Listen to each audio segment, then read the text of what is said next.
Hey everybody, Jason Burmis here.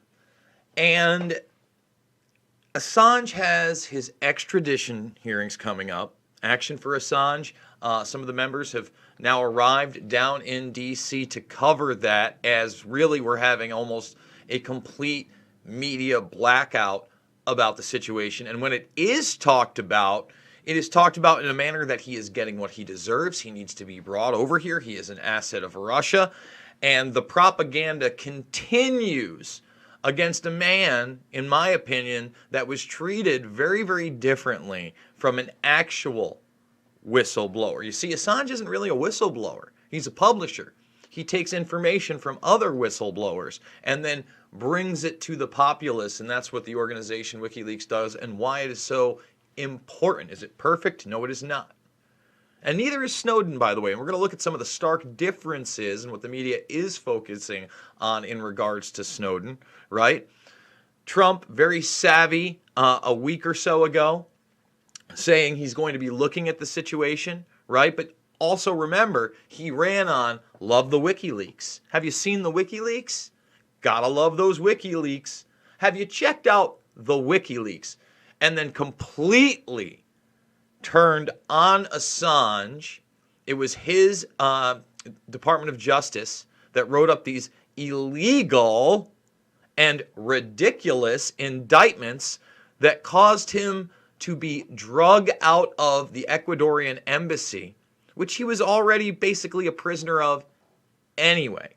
So we're going to break down what's going on. The Supreme Court basically vindicating Snowden, no kidding, that these programs are completely illegal, and going on today, going on now. And then we're going to show you, another aspect of this administration that is extremely troubling, that wants to deem all hacktivists, leaktivists, public disclosure organizations as what? Terrorists, rogue nations, rogue states.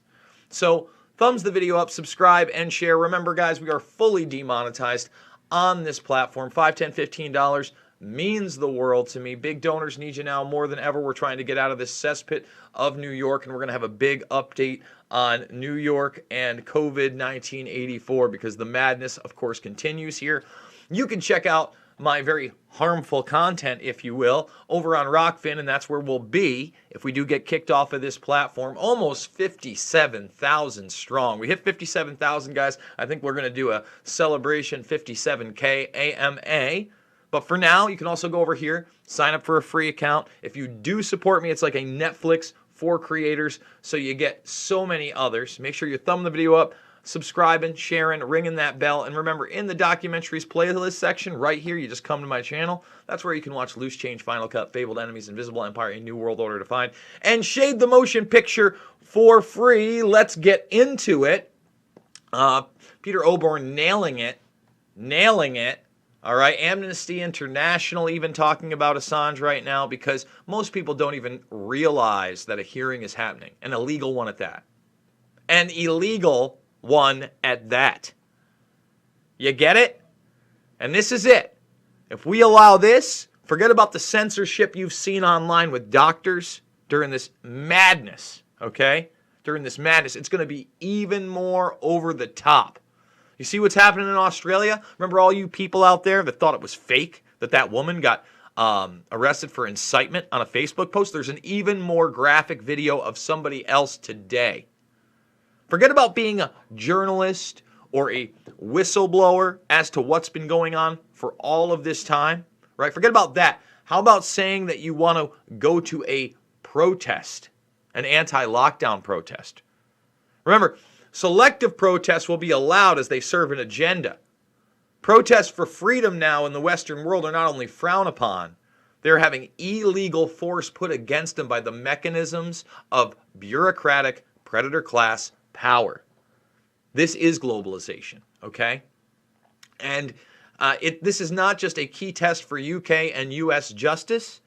This is a key test for all of humanity, whether we stand up for a man again that published documentation showing horrific war crimes Not only at black sites, because that was part of it. A lot of people aren't talking about that still. They're not talking about the sexual abuse that happened to children in front of their parents during torture sessions at Abu Ghraib. No, no, no. They don't want to talk about that. That's why I give Seymour Hersh such props, man. I may have been angry at him, especially during the 9/11 times, for not coming full circle. But he has done some of the biggest and best journalism of the past few decades. One of the few people that, has given us any window into the truth behind the quote-unquote deep state that is very real. Okay? So now let's swing it over to Snowden. Because to me, I want to make it extremely clear right now. If you decide to pardon Snowden, but continue to try to prosecute Julian Assange, it doesn't work. It's not something I can get behind. It's meaningless. It gives credence to people like James Corbett, who've done some pretty extensive work on Snowden, and I even had him on my program so we could debate it back and forth, and even Assange a little bit.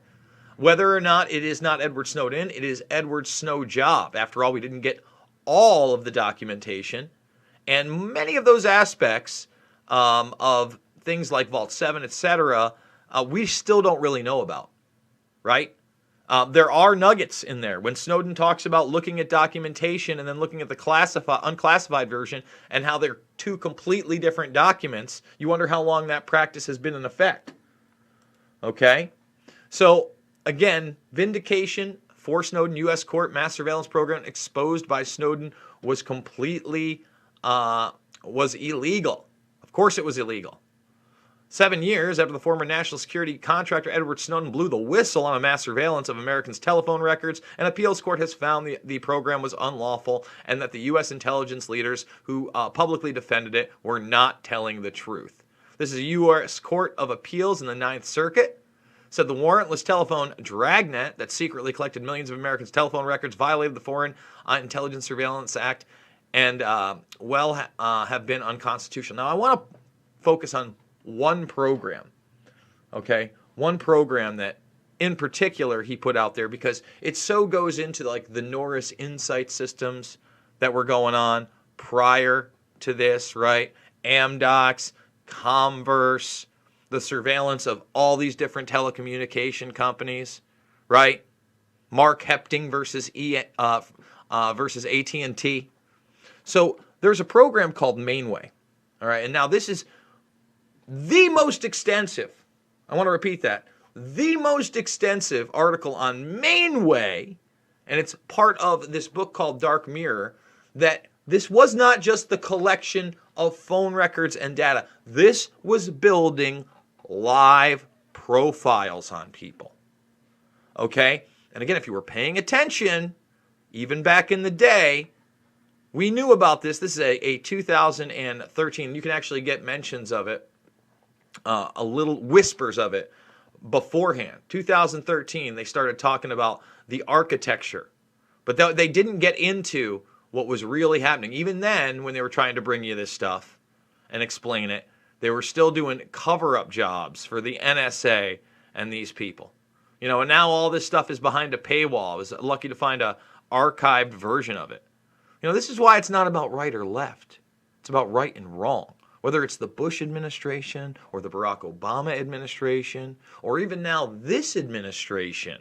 When you talk about a guy like Assange, right, and you talk about national counterintelligence strategies, it's all the same.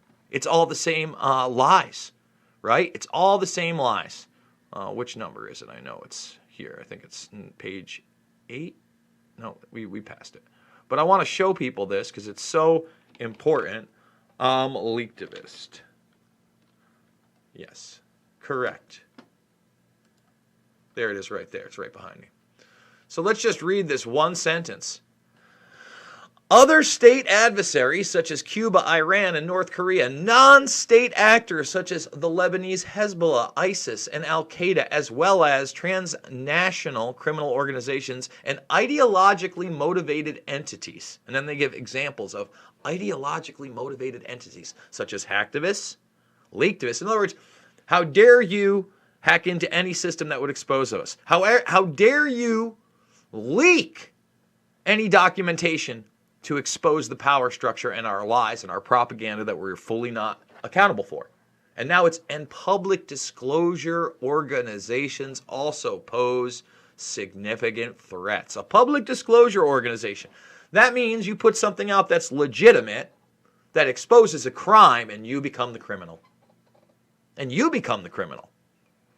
So again, we're in dire straits, folks. We've been in dire straits for some time. We know this.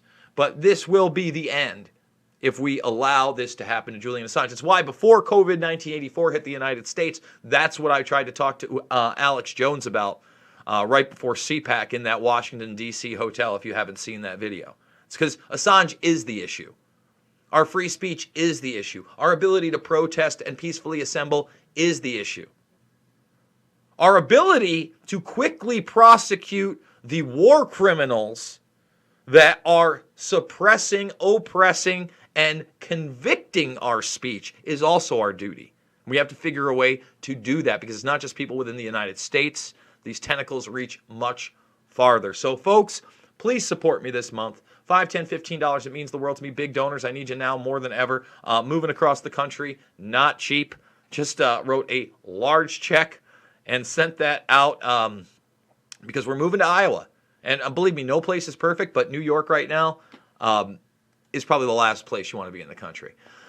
Guys, you can also support me over on rockfin.com. Like I said, it's a Netflix for creators. I love it. I'm going to be talking about a new project with Dan Dix to try to raise some money for Press for Truth and others in the independent media very shortly. I think I'm going to launch that next week. And remember, all my documentary films, they're free on this channel right now. Simply go to the documentary films section after this, and you can watch Loose Change Final Cut, Fabled Enemies, 2 films about 9/11 that are so important. And, of course, Invisible Empire, A New World Order Defined, and Shade the Motion Picture. Folks, thank you so much for joining me. I absolutely love you. It's not about left or right. It's about right and wrong, and I will see you all on the flip side.